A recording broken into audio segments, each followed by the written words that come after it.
سورہ فرقان نورلسم سپارہ آیت نمبر 1 د آیت کریمه کې الله تعالی ترغیب ورکړي توبه ته، لکه څنګه چې مخکې آیت کې ترغیب توبه ته او دی هغه کې لږ فرق دی. الته ترغیب توبه ته هغه چاته چې هغه کافر یا مشرک او دلته ترغیب د توبه د مؤمنانو ته،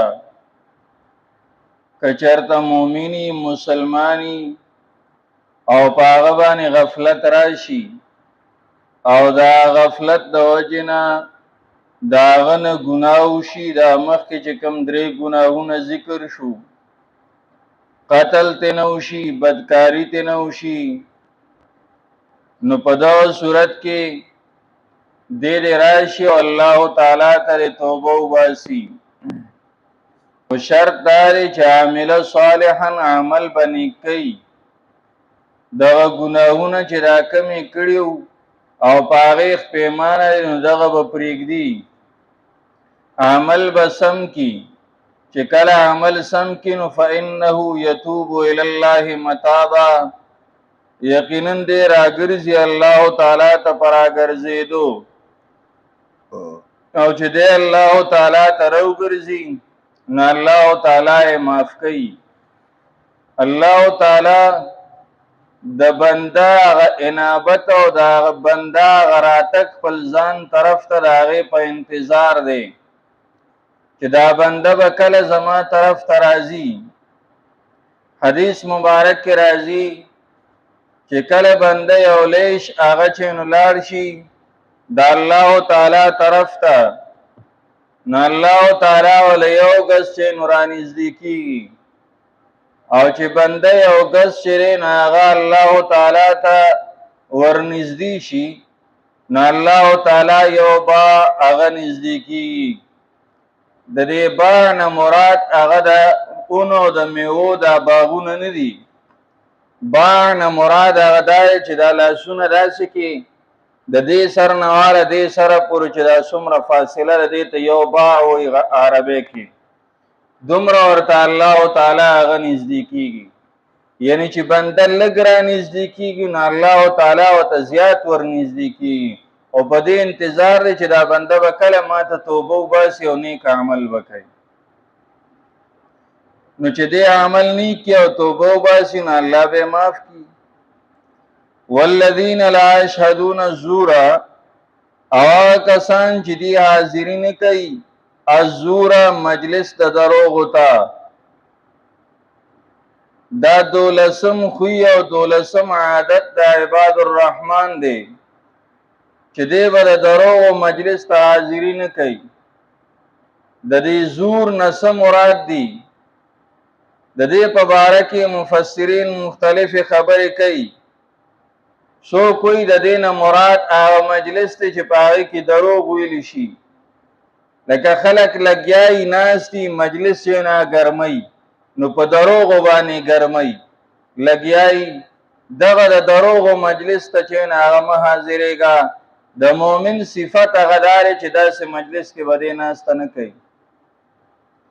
یا د زور نه مراد هغه مجلس ته چې په کوم مجلس کې غانی بجانی وي، گانو بجانی هغه لګېدلي ټیپ دی یا موبایل دی یا په بله طریقه باندې، هغه مجلس ته مؤمن او مسلمان نزي. عباد الرحمن چې چاته وي هغه به دې کې حاضري نه کوي. یا دریم دار چې دا زور نه مراد هغه مجلس د شرابو دی، چې کوم مجلس هغه د شراب وي او شراب پکې څکلي شي هغه مجلس ته به دې حاضري نه کوي. حاصل د دې دا دی هر هغه مجلس او هر هغه ځای چې په هغې کې نافرماني د الله تعالی کېده، داسې یو کار کېده چې هغې باندې الله تعالی ناراضه کېده او خفه کېده، دا د عباد الرحمن والا او دا د الله بندیان دی به هغه مجلس ته حاضري نه کوي. ولې؟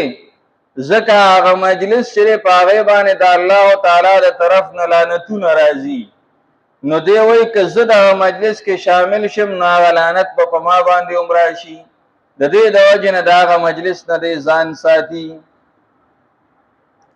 یا یو مطلب د دې علما دا هم ذکر کوي چې لا یشهدون زورا، د دروغو گواهی به نه کوي، د دروغو د گواهۍ نه به چې دی نو هغه ځان ساتي.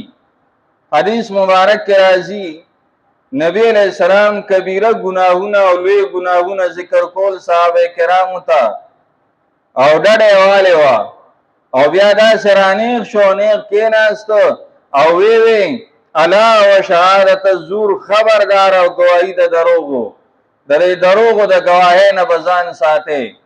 وی دا خبره بار بار چې نه هغه کوله صحابه وی مونږ چې کاش چې نبی علیہ السلام چپ شوی او دا خبره بس کړی وي. دا بار بار ولې وي د دې د وجې نه چې د قباحت زیات دی او خلک به کوي داسې. اوس د رشتہ دارۍ د وجې نه د لسو شلو روپو د وجې نه هغه به د دروغو ګواهي وکړي، عدالت ته ولاړ شي، کار به یو شانتي دی به بل شانتي ګواهي وکړي، فیصله به د هغه په حق کې راشي. دین الله تعالی منع کړی دا او حدیث کې نبی علیہ السلام منع کړی داسې مه کوه ځان لکندې په جهنم کې هغه مه لټوه.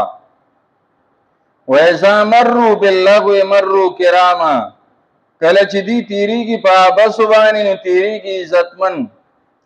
که داسې چې دغه د باطل او د عبثو دا مجلس لګېدلی دی او دی په لاره روان دی او اتفاقا په هغه مجلس باندې ورغی نو په هغه مجلس باندې دی نیغ تیر شي، خلکو سره ناست هم نه کوي، هغې ته التفات هم نه کوي، سیده پې باندې لاړ شي او خپل کار پسې لاړ شي. دغه عزتمن تیریدل دی او دغه بهترین تیریدل دی. حدیث مبارک کې راځي عبدالله ابن مسعود رضی الله تعالی عنہ یو ورځ روانو په لاره باندې او په هغه لاره کې دغه شانتي یو مجلس د عبثو لګېدلی و، دی پې باندې نیغ تیر شو، هغې ته یې ډوچین ونه کتل. خبره نبی علیہ السلام ته راورسېده. نبی علیہ السلام وی عبدالله ابن مسعود هغه کریم وګرځېده، دې کرامن ته اشاره وه، کریم وګرځېد، عزتمن شو چې په داسې مجلس کې کېناست او نیغ پې باندې تیر شو. دې د وجې نه مجلس ګوره اول خو ځمه که پته یې درته او که پته نه وه او اتفاقا پې باندې ورغلې نو هلته ناسته مه کوه، سیده پې باندې تېرېږه. دا د عباد الرحمن خوی دی. ومن تاب، هغه څوک چې توبه وباسي وعمل صالحا عمل وکړي نیک، فإنه يتوب، یقینا دی راګرځي الی الله الله تعالی ته متابا پر راګرځېدو سره.